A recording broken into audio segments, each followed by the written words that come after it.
Apa kasih apa? Oh iya.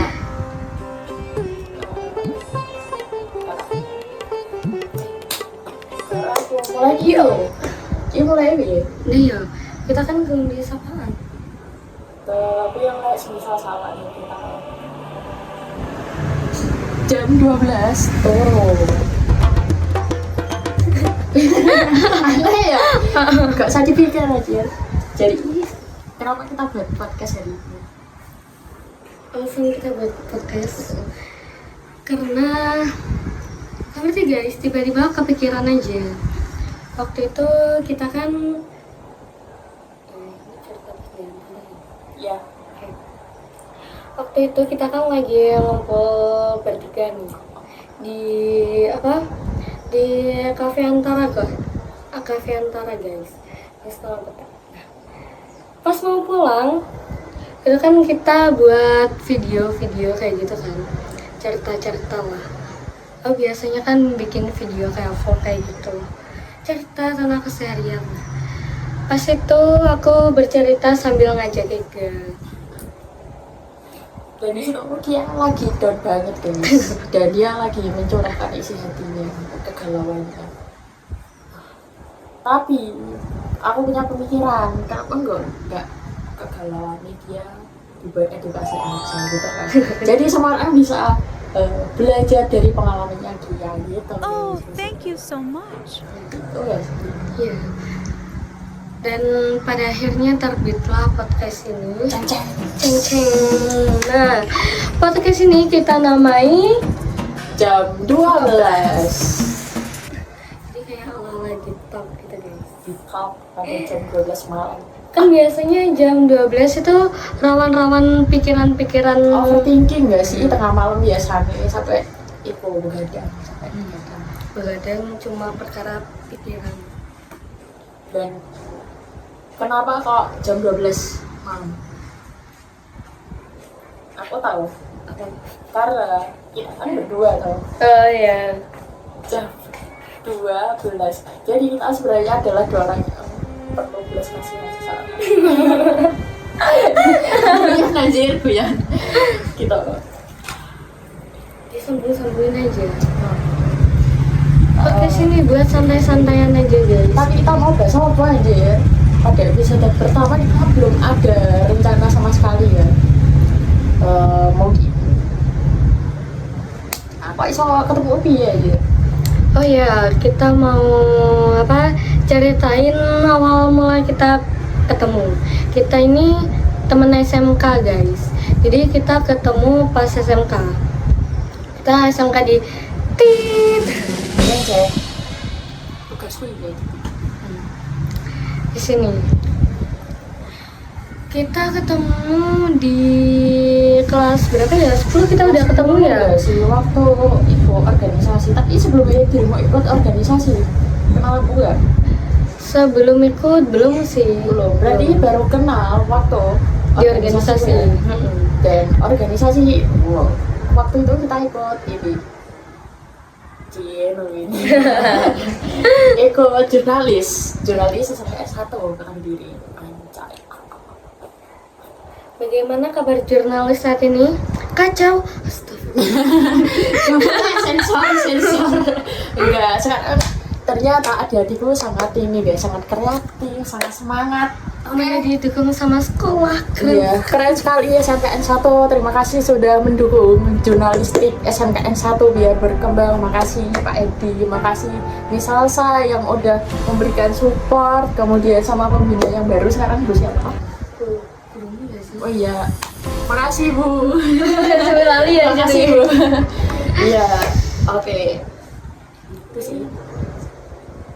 Tapi ikut jurnalis itu menurutmu berpengaruh banget gak buat kehidupanmu?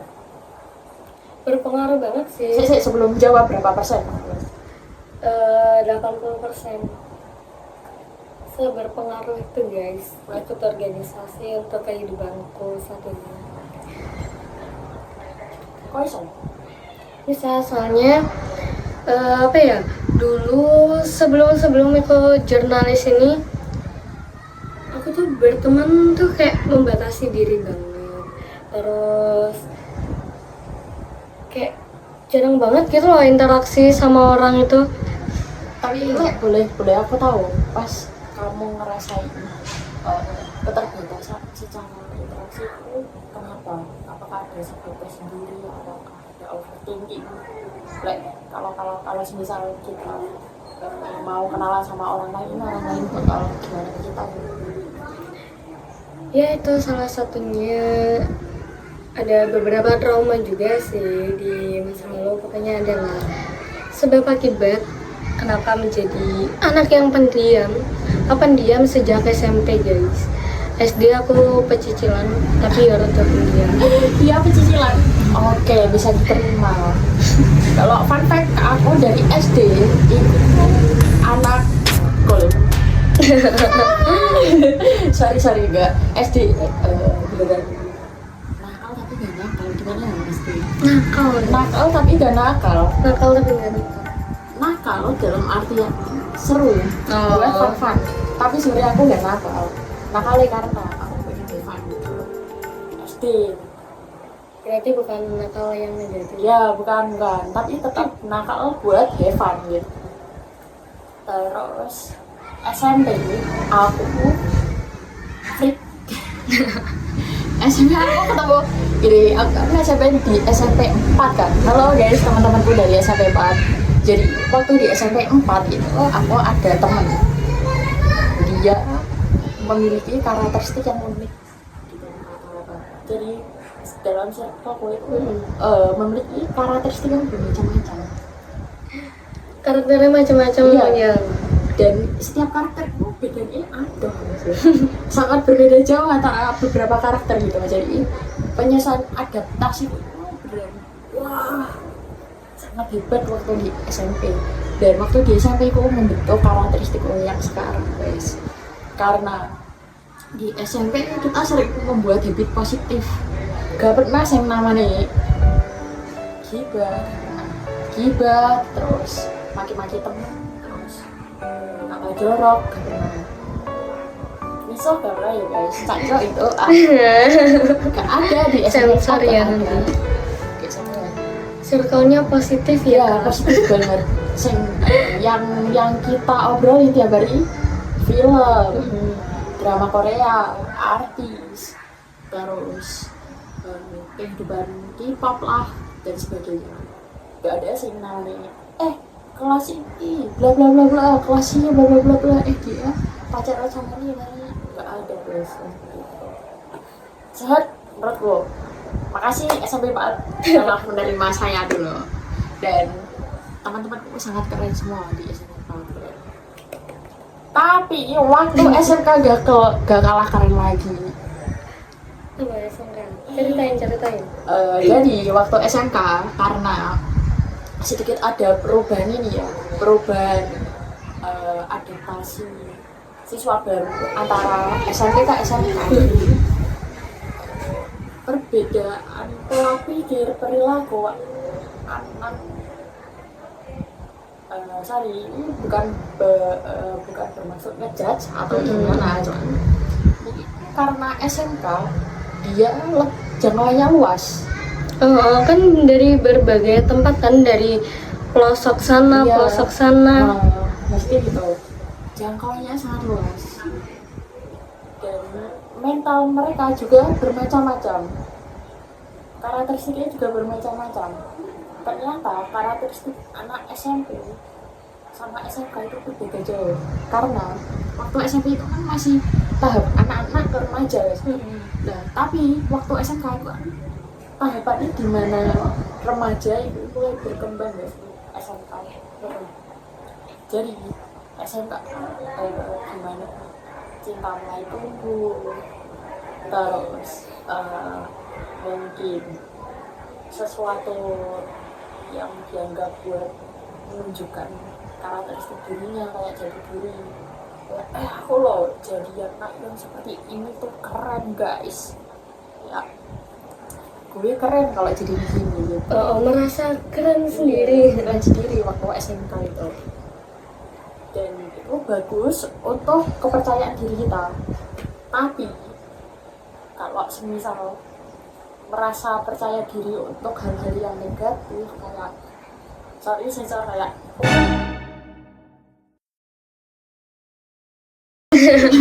kalau dia ikut itu tapi dia sok jago dan sok paling berkuasa di kelas, menurutku itu perlu, iya sih, itu hal yang negatif buat proses kita adaptasi sih perasaanku. Jadi berbeda jauh antara adaptasi SMP dan SMK. Menurutku gimana soal itu? Benar sih. Di SMK. Nah di SMK ini orangnya kan juga macam-macam. Tapi kalau dalam satu kelasku tuh kayaknya macam-macamnya kedebat guys. Di SMK ini circle-circle-nya tuh lebih kerasa. Terus kayak gitu. Kalau di SMP tuh enjoy banget, kayak anak-anaknya tuh kerasa banget gitu loh. Kita masih Masih iku gak sih? Masih tahap anak gak sih masa SMP itu? seru guys SMP tuh, cuman ya gitu karena ketabrak corona akhirnya aku asing sama teman-teman aku. Oh iya, gak ada interaksi ya? Kan nggak boleh keluar rumah juga, masa-masa tiba-tiba udah lulus aja. Terus apa di SMK ini teman-temannya juga seru-seru, baik-baik semua. Ya, gitu aja. SMK keren. Tapi apakah kamu ada sesuatu tentang SMK itu? Apakah ada sesuatu yang belum harus banyak untuk SMK? Jadi guys, dulu kita itu pang. Jadi kita sempet ngepang guys. Gimana? Terlalu banyak kegiatan yang pengen kita lakuin sampai lupa waktu, sampai nggak tahu tempat, sampai nggak tahu. Pokoknya ada beberapa batasan yang kalau misal batasannya segini, segini. Lewatin batasan gitu loh. Iya. Tapi so far keren sih. Keren, itu pengalaman paling apa membekas lah. Kita dulu juga kita dulu berberapa sih, berbanyak lah. Pokoknya kita mengajak siapapun yang mau ikut untuk ngepang bareng. Ngepangnya dalam hal positif guys, bukan negatif, oke? Kita juga ikut organisasi ya, ikut masuknya. Iya, organisasi. Di luar sekolah juga, tapi juga sama teman-teman sekolah. Organisasi sih lebih ke apa ya, kayak perkumpulan gitu. Nama perkumpulannya? Bukan perkumpulan sih, kayak komunitas. Nah, komunitas. Iya, komunitas apa perfilman gitu. Jadi ini awalnya dikenalin sama temen aku, namanya Faisal. Nah, si Faisal karena dia suka banget buat gas. Faisal, ayo ada iki. Oke gas, super gas dia ya, gak ada Kadaran. Terus suatu ketika ada momen di mana di Kediri itu ada screening layar independen. Oh iya, screening sing mana ya? SQ gitu ya. Sing di museum. Bukan. Di kafe dulu. Yang awalnya pertama cuma kali Faisal, Faisal, Fikri sama Iqbal. bertiga itu. Dan kemudian ternyata dalam acara itu ada kenalan dari SMK 1 juga. Namanya Mas Barik dulu alumni dari SMK 1. Dan dari situ kita bukan kita sih, si Faisal ini berkoneksi dengan Mas Barik itu, ngobrol gini terus ditawarin. Aku mau bikin film ini nih, mau join. Bukan ya sih, itu ya sih sekolah film, bukan sekolah. Oh iya, kelas film. Ya. Iya. Awalnya dari kelas film. Nah dari situ tahu Kita diajak mau ikut ini enggak kelas film, tempatnya di sini nih. Terus waktu itu kita juga gas-gas aja, Gas, mumpung masih muda kan ya. mengeksplor. Nah ternyata mulai dari langkah kecil kita mulai dari langkah kecil kita itu bisa berdampak di kita di kemudian hari. Kita nggak tahu kalau semisal langkah kecil itu kayak mengunjungi sebuah tempat waktu kita ikut di kelas perfilman itu adalah satu langkah kita untuk membuka relasi secara luas. Dari situ mulainya. Benar. Di kelas film itu kita apa? Dapat teman baru dari sekolah-sekolah lain juga guys, mulai dari SMK 1 Ngasem, terus mana lagi? Dari IKO, dari beberapa cuma SMK apa? Anu sih, kampus ya? Dulu ada sing dari kampus apa itu? Lah saya ingat kok. Aku sing OEIN loh. masih Udinus kayak. Lupa. Kelas film bukan volunteer. Oh iya, sama itu loh. Temennya Kak Jorja Fikri kan di sing baru ikut kelas pertama dia udah jatuh dari motor. Siapa sih lupa aku. Ya itu Ada. membuka koneksi kita untuk perkenalan beberapa teman dari luar sekolah gitu. Dan dari situ terbuka opportunity baru di mana kita ditawari buat ikut volunteer perfilman. Dan film waktu itu kita buat film olah ya. Wah. Nah, dari situ semuanya berawal. Dan dari situ Cara apa? Dari olah sih. Setelah olah karena kita masih berhubungan baik sama teman-teman MSC juga, jadi sama Om Jo ditawari buat ikut PKL di MSC. Nah dari situ kebentuk koneksi lagi guys, dari teman-teman SMK yang satu Ngasem ya. Iya. Jadi benar sih, apa sih contoh? Aku bingung.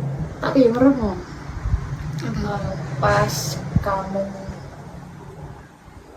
kalau semisal kita ketemu lingkungan baru, teman-teman baru, terutama teman-teman sing pas di kelas film, kan dirimu gak ada kenalan sama sekali kan, baru pertama kali itu kan. Nah perasaanmu pas diajak kenalan itu gimana? Gimana ya? Terus takut gak sih soalnya ya malu, super malu ya, lebih pede sekarang daripada dulu. Tapi ini keren sih, keren aku ya. Udah berubah ya, keren. Aku dulu tuh pemalu banget guys, diajak kenalan orang tuh malu banget rasanya. Tapi aslinya tuh pengen deket sama mereka, cuma nggak tahu caranya tuh kayak gimana. Basa-basi itu aku kurang bisa guys. Aslinya ya pengen banget punya relasi yang luas di mana-mana, pengen punya banyak teman, pengen punya banyak kenalan.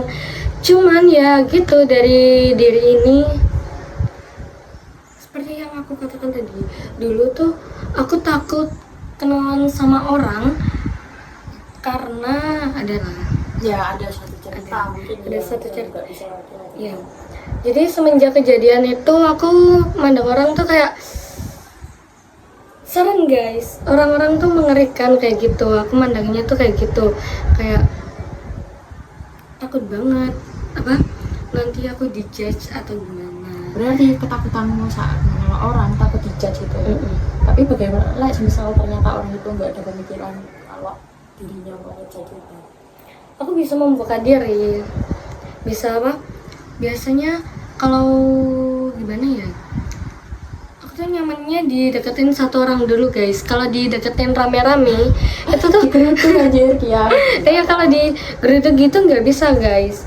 Jadi kayak pendekatan satu kayak pertama Ega dulu yang ngedeketin aku. Nah nanti aku baru membuka diri ke Ega, nanti baru nambah lagi gitu baru bisa. Kalau ramean gitu gak bisa guys, aku malah takut. Pokoknya perlu penyesuaian lah. Kalau di lingkungan baru tuh perlu penyesuaian, lumayan agak lama sih biasanya. Kalau paling singkat tuh 2 bulanan baru bisa. 2 bulan 3 bulanan aku baru bisa deket sama orang ya. ya, seperti itu. Tapi lah pengalaman dari aku sendiri ya, waktu aku kenalan sama orang lain, hal pertama yang tak pikirin adalah ngejudge fisik dan cara mereka berbicara. Gak tau ya, otakku emang agak selek atau gimana. Tapi pertama aku memandang cara dia bicara, bahasa dia yang dia gunakan, kira-kira orang ini toksik nggak? Karena menurut aku kita bisa melihat karakteristik orang lain dari cara mereka berbahasa, berbicara. Oh ya sih. Orang yang soft spoken, kebiasaan dia memiliki perilaku yang baik guys kira-kira. Tapi orang yang toksik bukan berarti semua orang yang omongannya ceplas terus yang jujur ceplas dan juga toksik juga guys. Tapi tidak menutup kemungkinan biasanya karena kebiasaan ceplas mereka itu membuat diri dia kayak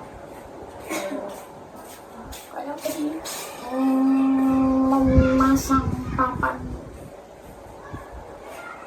melabeli dia kalau dia itu nggak bisa menjaga perasaan orang lain gitu kan. Rasaku ya, karena kalau misal kita masih baru itu harus menjaga image dulu guys, nggak bisa langsung terbuka itu. Tapi kalau orang ternyata baru kita kenal aja udah langsung nyeplos sana sini terus langsung biasanya bukan mengejudge kalau orangnya seperti itu bakal gitu, tapi ada kemungkinan kalau dalam hubungan dia juga nggak bisa menjaga perasaan pasangannya gitu. Bukan pasangan ya, cuman orang yang berhubungan dengan dia gitu. Oke. Setuju guys. Ya, menurutku gitu sih kalau buat hubungan baru.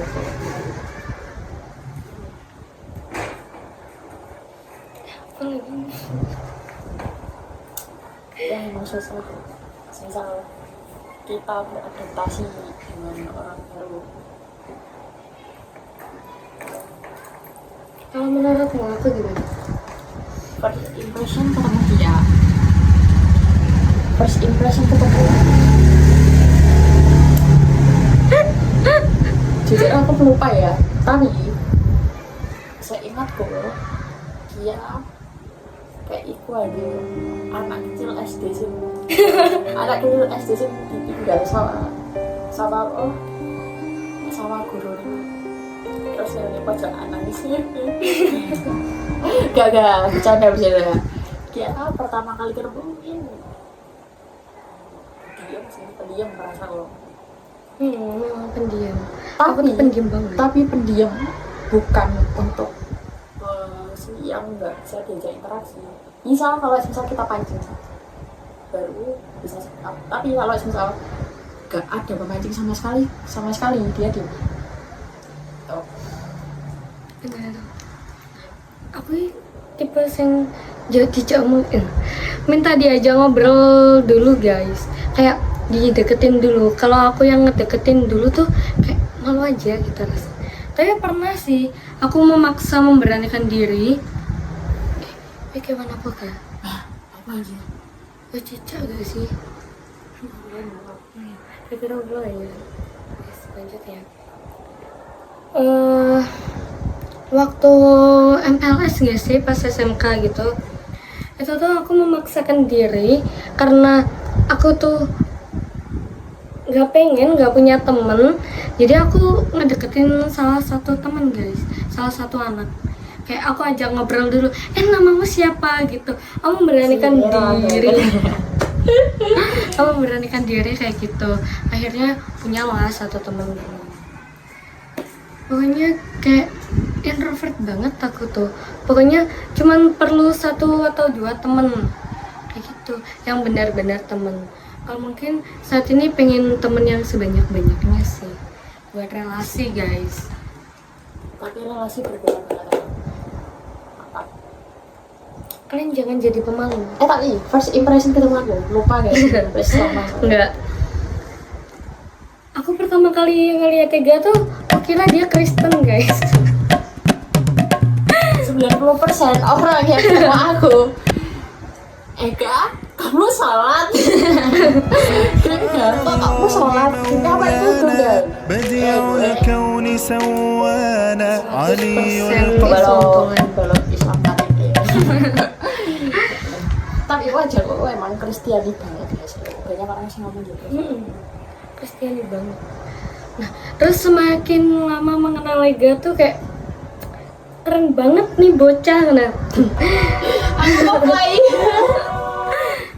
tapi jujur guys, aku kayak suka banget ngelihat orang kayak Ega kayak gini. Soalnya dia cewek berwawasan luas. Amin. Terus kayak keren aja, dia hidupnya tertata banget guys menurutku. Sebagai orang yang hidupnya amburadul tuh kayak jadi memotivasi aku gitu loh. Ega tuh sering aku buat motivasi kayak, aku tuh juga pengen sekeren Ega kayak gitu, yang bisa berbaur sama semua orang. Terus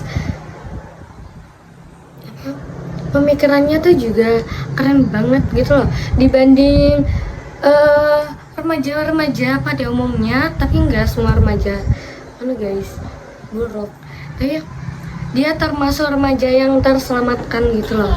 Ya Allah. Loh sebenarnya aku dewasa ya. Udah dewasa ya sebenarnya.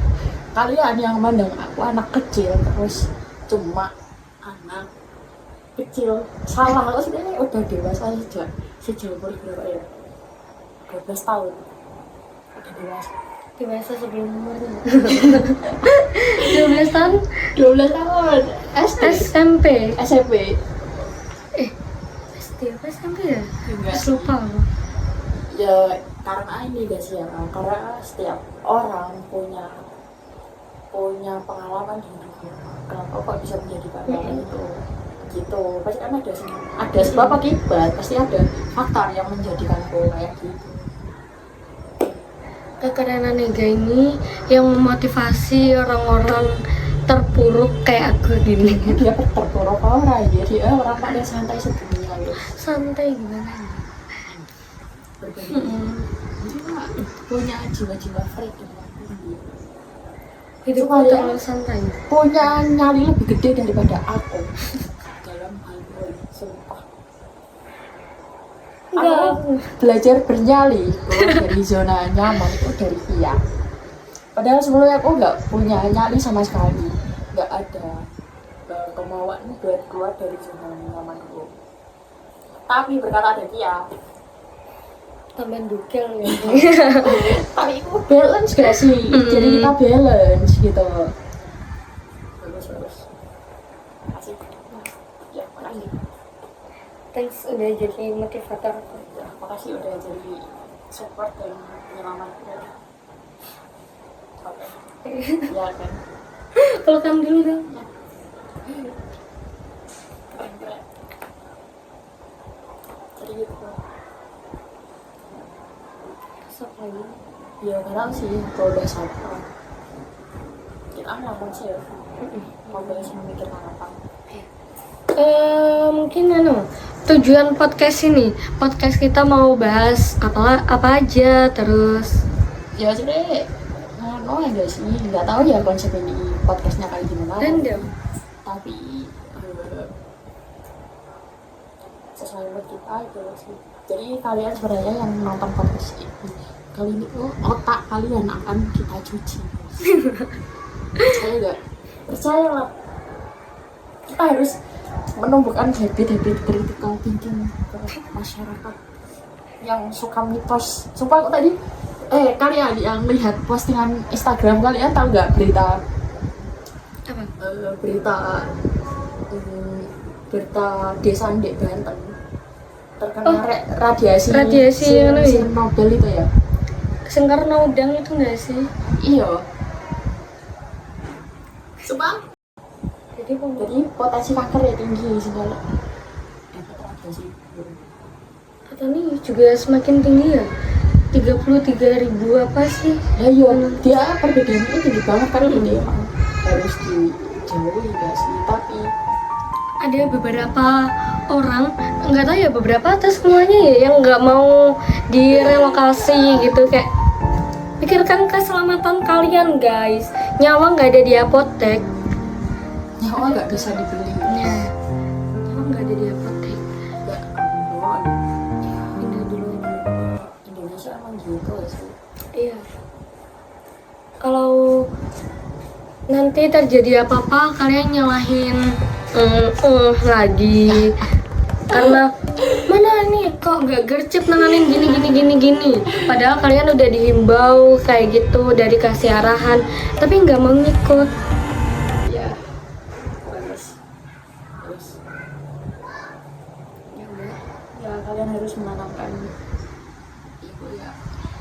Oh, iku aja. Semisal dikasih tahu, oh Jakarta tadi. Apalagi kalau dikasih tahu sama orang yang belum ahli di bidangnya gitu. Paling enggak dengerin dulu. Karena ada Google gak sih sekarang. Coba dikasih teliti lagi. Ini sakit apa sih? Kenapa kok wilayahku di semua warganya dipindah? Kenapa? Terus nama radiasinya apa? Kemudian Bisa apa? berdampak apa Dampaknya pada apa aja? tubuh gitu. Kira-kira bahaya apa enggak? Maksudnya gini loh, apa sih gunanya internet anjir gitu loh maksudnya. Kalau misal orang-orang nggak bisa membuka pikiran mereka dan mencari informasi sebenarnya, informasi mudah banget gak sih? Mudah dijangkau karena udah ada internet guys. Gunakan Google kalian itu loh.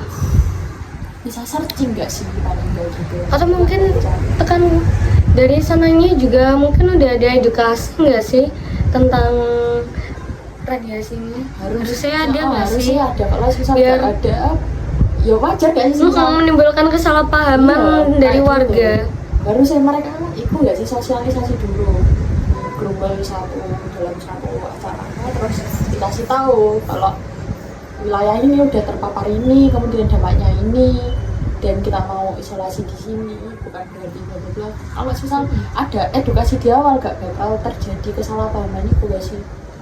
Atau mungkin itu gara-gara gak ada edukasi terhadap orang ahli. Tiba-tiba disuruh pindah aja. Nah, Kalau kayak wajar gitu kan nggak sih? wajar Wajar, marah-marah. iya. Wajar nggak mau. Nggak semua orang tahu dampak radiasi itu apa, terus kemudian kira-kira kalau penyebarannya itu gimana gitu, dan ya diedukasi sih guys. Tapi kita kan nggak tahu. Nggak tahu kondisi di sananya kayak gimana kan kita juga nggak tahu guys. Nah itu kesalahanku ya berarti. Harusnya aku nggak asal ngejudge, iya kan? Gak apa-apa. Siapa tahu emang belum diedukasi tentang itu guys. Jadi kita di podcast ini mau menumbuhkan critical thinking kalian. Jadi jangan asal ngejudge dulu. Sebenarnya itu berasal dari pemikiranku sendiri yang kalau apa-apa tapi enggak dilihat, di breakdown lagi, oh ternyata penyebabnya ini bisa jadi karena ini gitu. Buat kalian yang sering hate comment ini yang lagi viral juga nih di kalangan apa ya, selebgram, yang si Jule itu. Kalau itu katanya selingkuh gini, kalau apa belum ada bukti kuatnya, belum ada apa klarifikasi dari selebnya, kalian jangan asal ngejudge guys. Amanda Manopo juga itu kalian kok sokor ceplas. Tapi sebenarnya gini gak sih, orang yang pengguna Instagram yang sebenarnya ada hak gak sih buat menyerang Islam, dan artis semisal terjebak skandal atau kasus atau gimana, itu kan udah konsekuensi mereka ketika terkenal. Karena mereka tokoh publik dan mau gak mau kan berarti harus sesuatu waktu di publik kan. Kalau ada orang yang komen itu udah jadi konsekuensi media, karena media publik itu sendiri. Tapi kita harus be nice, ya sih, Smart. be smart dalam berkomentar guys. Ya, Siapa tahu komentar kalian itu berdampak buruk. banget ya, karena komentar negatif itu sangat berpengaruh pada kreator. Itu juga masuk dalam cyberbullying ya, Nah, saya berbully cyberbullying. dan nggak tahu ya komentar kita sensor kita upload ini gimana. Mm-mm. Kira apa ya, komentar orang-orang kita kan gimana ya? Coba sih itu komen. Komentar mereka terhadap podcast kita. Jangan berkomentar negatif ya guys. Jangan, nggak apa-apa guys. Kadang komentar negatif itu bisa membuat kita introspeksi diri, sadar kerjanya lebih baik gimana. Kalau Ya, kasih masukan boleh. Cuma jangan baik kok ini, baik kok no, jangan. maksudnya gini, komentar yang membangun gitu loh. Komentar yang membangun, karena membangun seseorang yang lebih baik itu pasti kamu mendapatkan pahala gitu. Bukan berarti komentar membangun itu 100% komentar negatif, enggak. Bisa juga komentar membangun itu positif gitu. Tapi kita bisa merubah komentar negatif itu menjadi komentar yang membangun, yang kemudian akan berpositif kepada kreator gitu mas. Iya.